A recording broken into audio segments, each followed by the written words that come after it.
Hi friends, is sorry cinema bus அப்டேட்டில் ஒரு தெரி மாசான ஒரு அப்டேட்டோடு வந்திருக்குங்க. 2023 தலைவர் ஃபேன்ஸால் மறக்க முடியாத ஒரு வருஷமாக மாறி இருக்குது. காரணம் ஜெயிலர் திரைப்படத்தோடைய அந்த மாபெரும் மேசிவான ஒரு வெற்றி தான். ஸோ அந்த படம் வந்த புதுசில் எப்படி ஒரு வைப்ஸில் இருந்தோன்றது நம்ம எல்லாருக்குமே தெரியும். அதுவும் அந்த ஹுக்கும் பாடல் காவாலா சாங்னா ரிலீஸ் ஆன டைமில் ஃபுல் அண்ட் ஃபுல் பார்த்தினாக்கா அதுதான் ஆக்கிரமிச்சிருந்தது சோஷியல் மீடியாவில். நம்ம எல்லாருமே கொண்டாடக்கூடிய ஒரு படமாக அது அமைஞ்சிருந்தது. வசூல்லையும் பார்த்தினாக்கா 2.0 படத்துக்கு அடுத்தது தமிழ் சினிமாவில் செகண்ட் பிளேஸில் அந்த படம் இடம்பெற்றிருக்குன்னா பார்த்துங்க எந்த அளவுக்கு மேக்ஸிமான வெற்றின்னு சொல்லிட்டு.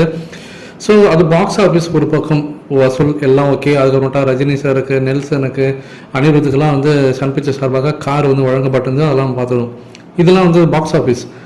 அவார்டுன்னு வரும்போது இப்போ என்ன செய்ய போகுது, இந்த வருஷம் அவார்டு ஒவ்வொரு சீசனாக ஆரம்பிக்க போகுது.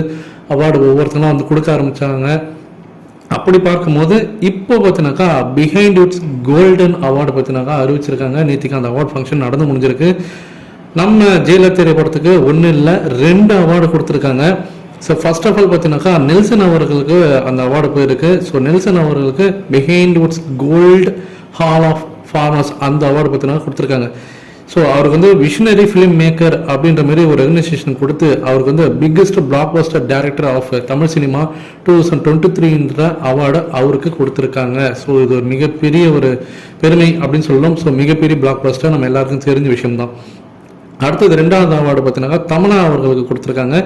அவங்களுக்கு என்ன அவார்டு கொடுத்துருக்காங்க? அவங்க தான் இந்த படத்தில் ஜஸ்ட் ஒரு பாட்டு தானே வந்தாங்க. அவங்களுக்கு என்ன இருக்குது? அவங்களுக்கும் அவார்டு இருக்குது. Behindwoods gold hall of fame award பார்த்தீங்கன்னா best entertainer of the year 2023 Jailer திரைப்படத்துக்காக தமிழா அவர்களுக்கு கொடுத்துருக்காங்க. அவங்க தான் வின்னர். அவங்களுக்கு அந்த அவார்டு கொடுத்துருக்காங்க.